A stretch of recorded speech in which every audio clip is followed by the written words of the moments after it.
Hey there, so glad you're here. This is Reddit Stories Podcast. Relax, you're safe here. Here's our first story. Karen took my restaurant table while I was washing my hands. A few weeks ago, I, 39 male, was on a work trip in a mid-sized town. It was a long morning and I had a couple of hours to kill before my next meeting, so I stopped by a local casual restaurant for a proper sit-down meal. It was early afternoon, not quite the lunch rush anymore, and the place was maybe 60% full, quiet but comfortably busy.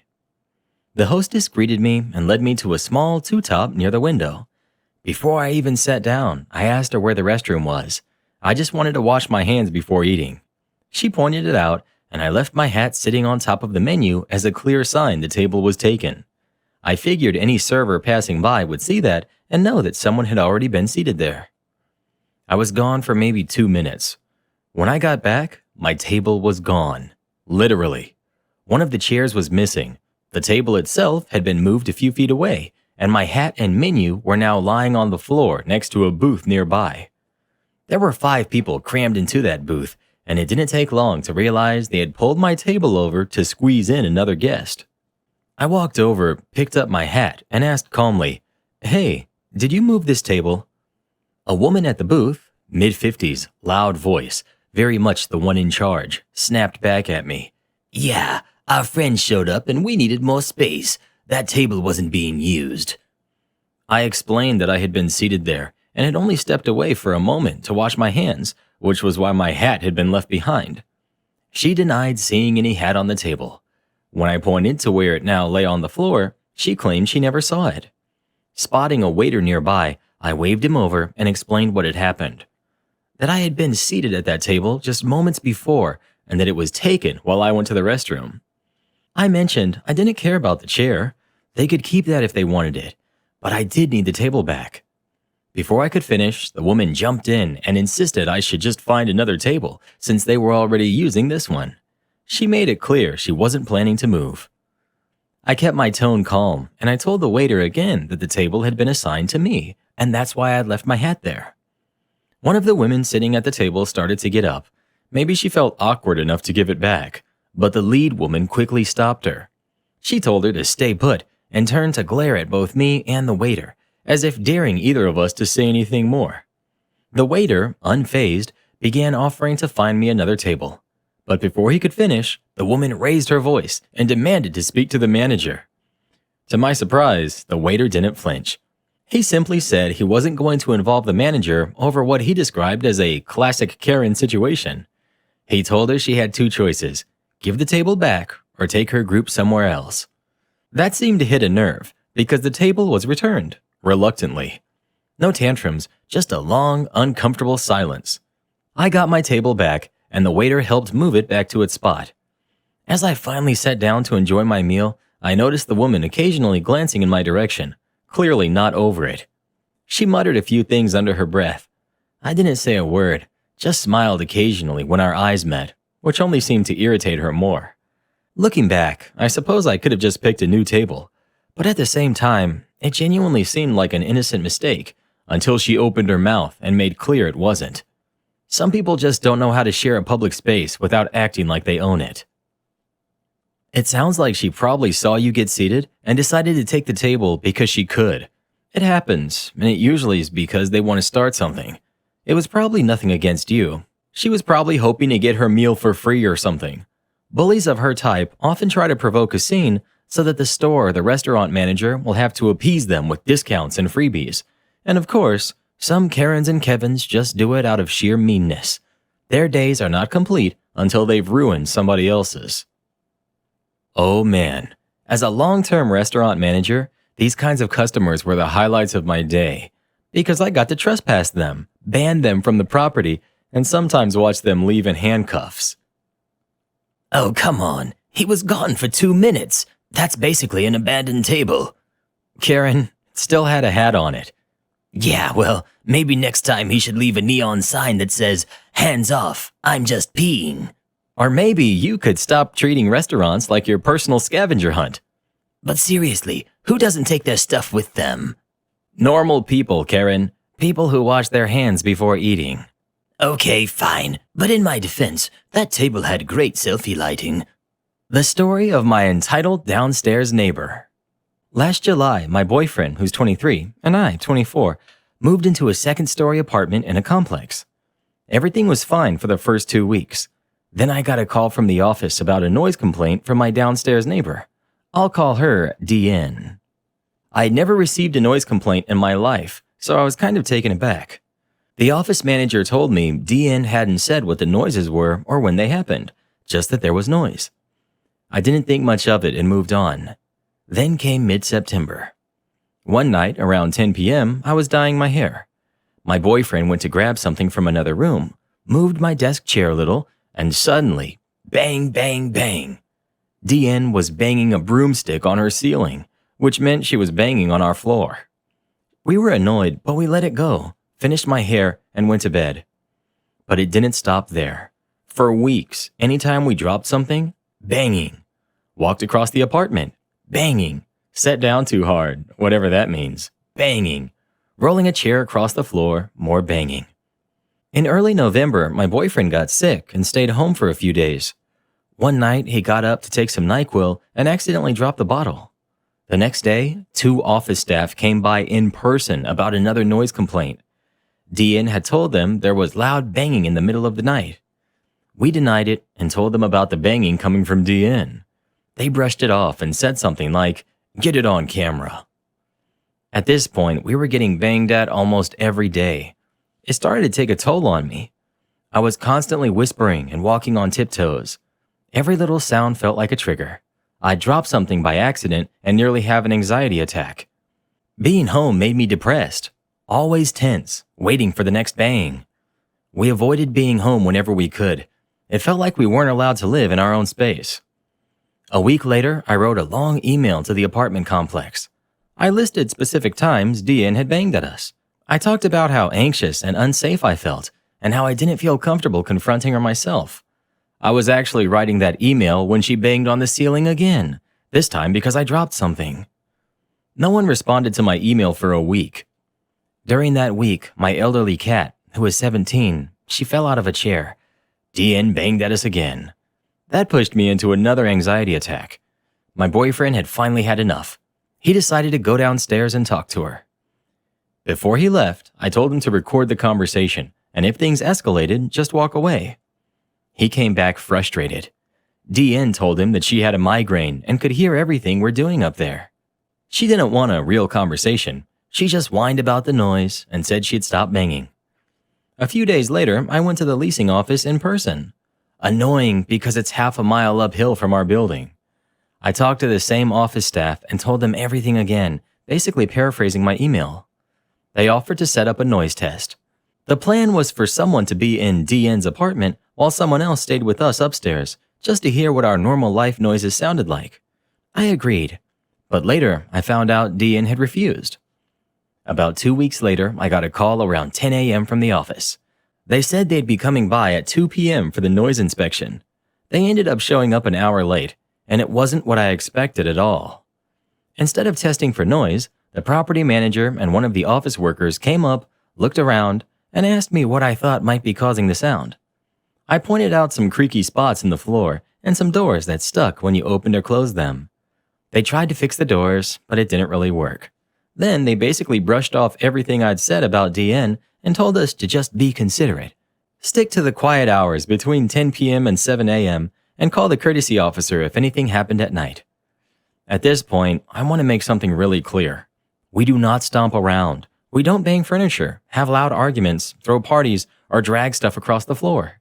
We come home, make dinner, watch TV, or play games, and go to bed. My elderly cat might stumble or fall sometimes. She's old, but she's tiny and not active. Honestly, she probably makes the most noise when she uses her litter box. The only complaint we ever got about her was that she jumps all over everything, which, yeah, she's a cat. We even bought a $50 rug to put under our desk chairs just to muffle the sound. We were trying. We were being considerate. But nothing was ever enough for DN. It felt like unless we learned to float around the apartment in silence, she was going to keep finding reasons to complain. For a while, it seemed like things were settling. We didn't hear any more banging. I even started hearing yelling from my next door neighbors some nights, so I started recording it, just in case DN tried to blame it on us. Then one day, we got an email from the property manager threatening us with a lease violation and a fine if we didn't stop the noise. At that point, we were done. We emailed the property manager and pushed back. We told her how frustrating it was to be constantly blamed, how we still hadn't been given any real information about what the noise actually was or when it was happening. We also said we were considering legal action if it continued. That's when her tone suddenly changed. She told us her email was just a cursory notice she always sends when there are noise complaints, even though it was clearly written specifically about our situation. Then she said DN had reported banging furniture being moved and loud arguing. I told her I had video proof that the arguing was not us. It was our next door neighbors. We scheduled a meeting to talk things through, and she agreed not to issue any lease violations until after we spoke. The night before the meeting, my boyfriend and I were extra careful. We didn't cook anything. We ate leftovers. We built a Lego set in bed. We watched TV with the volume so low we had to rely on subtitles. We were in bed by 10 p.m. and didn't get up once during the night. The next day, the property manager told us DN had reported us again, said we had been particularly loud. At the meeting, I showed her the video I'd taken of the neighbors arguing. I pointed out that our lease even says everyday noise is to be expected in apartment living, and the office can't be expected to stop that. I explained again how this whole thing had affected my mental health, how it felt like harassment, how we weren't asking for special treatment, we just wanted to be left alone. We ended the meeting by saying that unless this got resolved, we expected to be released from our lease without penalty. The property manager listened. She admitted that DN had been making multiple complaints a week. She even said DN seemed a little Karenish. She said she'd speak with the courtesy officer since apparently he hadn't been doing his job right.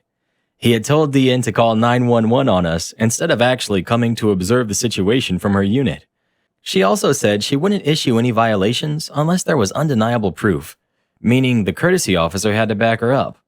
We left hoping that finally things would settle down. In February, new neighbors moved into the apartment above ours. As they were getting settled, there was more noise than usual. Boxes, furniture, all that. I didn't mind. They were moving in. That's normal. I put in my earbuds and tuned it out. But DN didn't. Out of nowhere, I felt one huge thunk shake our floor. It was like she had thrown something heavy at our ceiling. I didn't respond. I just made a mental note in case it kept happening after the move-in dust settled. And it did. By early March, I sent another email to the property manager, listing every time DN had banged and what we were doing when it happened. That email went unanswered. A few days later, we stopped by the leasing office to pick up a package and ran into the property manager in person. She admitted she hadn't responded to my email because of construction in the complex. She just didn't have the energy for it. She also said the banging DN was doing might have just been the stairwell door falling shut. But I knew it wasn't that. That door is quieter and it doesn't shake our floor the way her banging does. It was frustrating, but by then we had already decided to move out at the end of our lease, so we just stopped fighting it. I sent a couple more emails about banging incidents and she gave us generic replies until finally she told us DN would be moving soon. Since then, there hasn't been any more banging, so I figured maybe DN gave up or maybe the office finally stepped in. A few days ago, I was checking the complex's Google reviews. They had been emailing us, asking for positive feedback. And there it was, a long 1-star review from DN. She mentioned us by situation, not by name. Here's the gist of what she wrote. Her upstairs neighbors were a nightmare. She could hear every step, every slam, every time our cat jumped down, furniture moving, noise, day and night. She said we were inconsiderate and that the complex hadn't done enough to resolve it. She claimed she had video proof, said other apartments she'd lived in always took her word for it, and said she was insulted that the complex asked her to provide evidence. She was mad that the courtesy officer wouldn't come inside her apartment to listen, and instead stood outside our door. She said he was rude and unhelpful, and that she eventually gave up. And honestly, a few things stood out. I actually believe her about the flooring. Our apartment does have creaky spots, but that's not our fault. We shouldn't be expected to change how we live just because the subfloor isn't perfect. And we did try. We were quiet. We spent money on rugs. But apparently, none of that mattered. I would love to see her video proof. I'm guessing it's just the recording of our next door neighbors arguing, something I already proved wasn't us. That line about feeling like the complex questioned her integrity, and how other places always just believed her? Yeah, that sounds like someone who's pulled this before. What do you mean the courtesy officer has been standing outside our door listening in on us? I know that's not DN's fault, but seriously? That feels so weird. And of course, she conveniently left out the part where she banged on our ceiling for months. Not once, not twice, months. So yeah, that's where we're at. At the time I'm writing this, DN is still living downstairs, but we're moving out next month, and I'm praying nothing else happens before then. I would have replied to that 1-star review with everything they did and how. Just about everything. It wasn't your fault, and that she was being a massive Karen who needs to learn to cut the crap and stop trying to be a victim when they are far from being a victim. That just about everything could be attributed to other people in the building or people moving in or out. That you were the victim of an entitled Karen that was affecting your mental health and making you depressed and giving you a ton of anxiety because she would not stop banging something against your ceiling. That if anyone needed to be in trouble, it should have been her. If you don't want to hear your neighbors walking, living, or breathing, don't get an apartment. Get a cabin in the woods, alone. Or maybe just ask the landlord to install floating, noise-canceling tiles made of unicorn fur.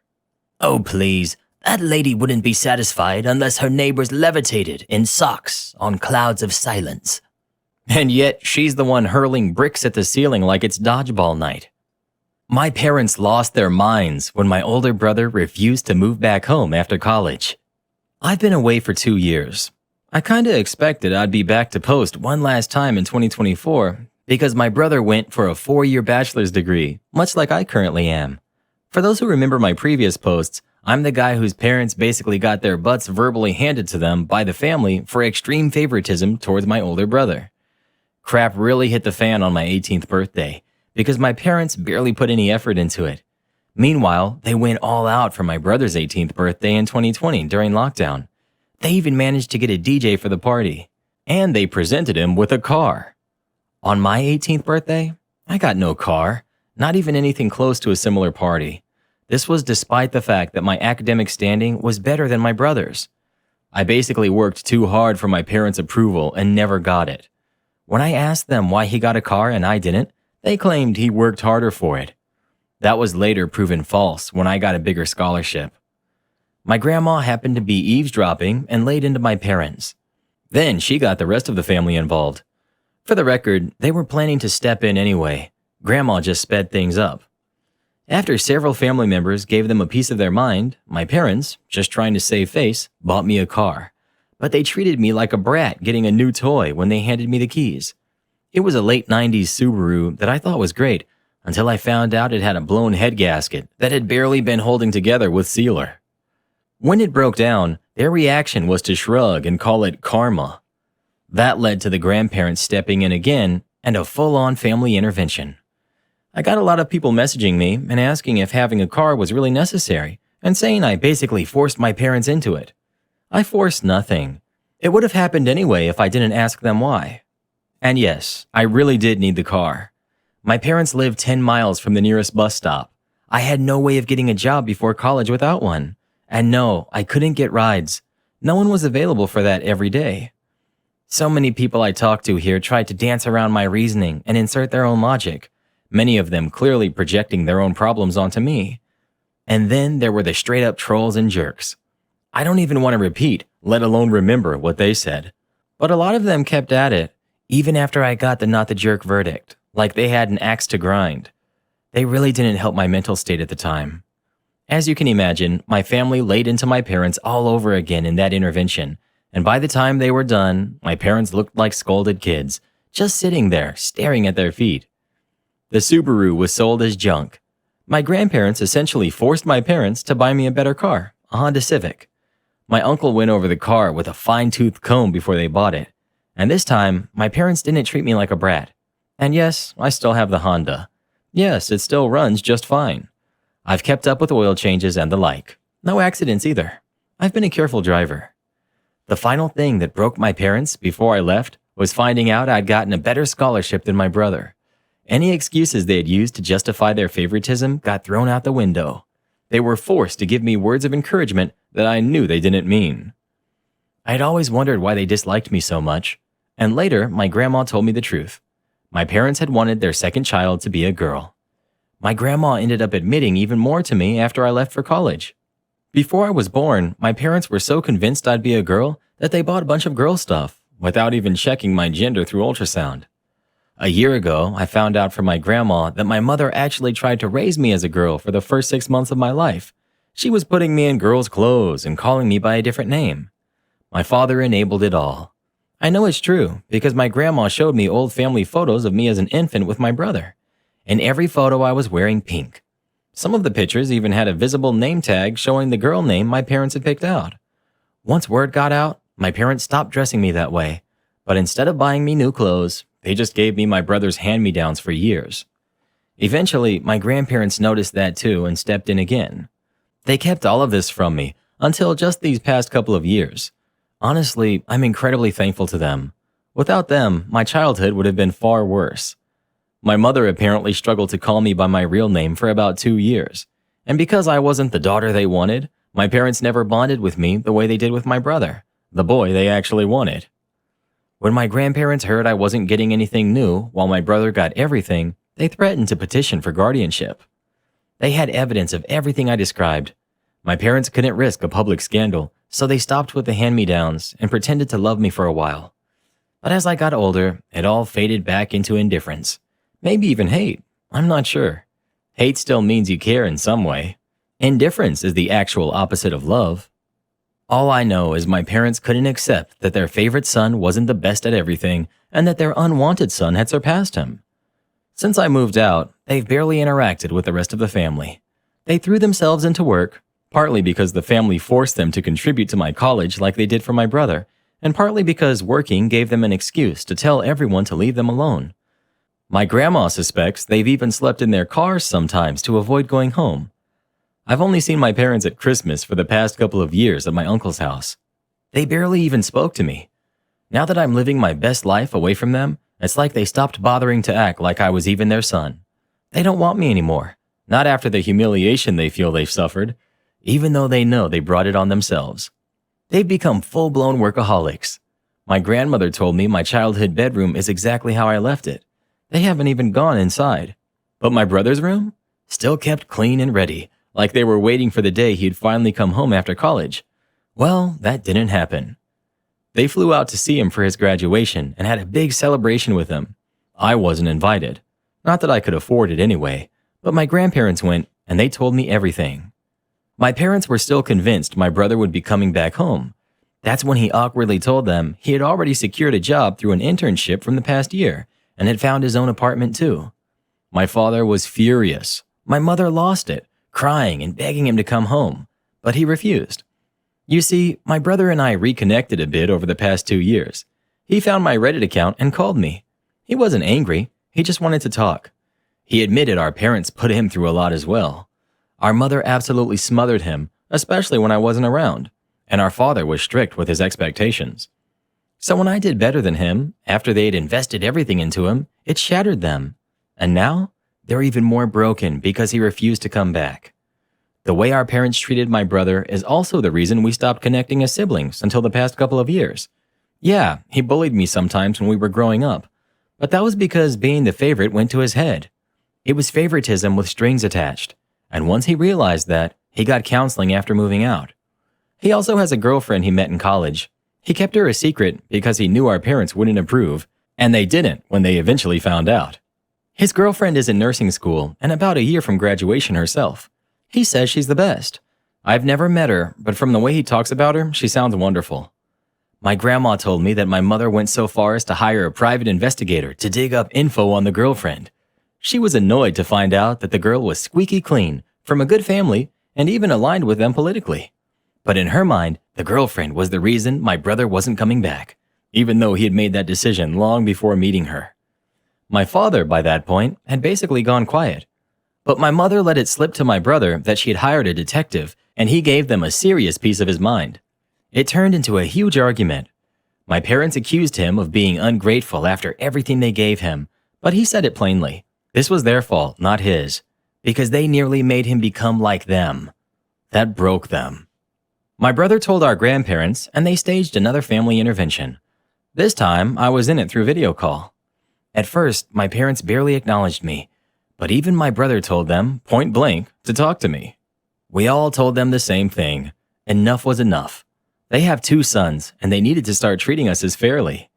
They let something as idiotic as me not being born the gender they wanted ruin their love for me from day one.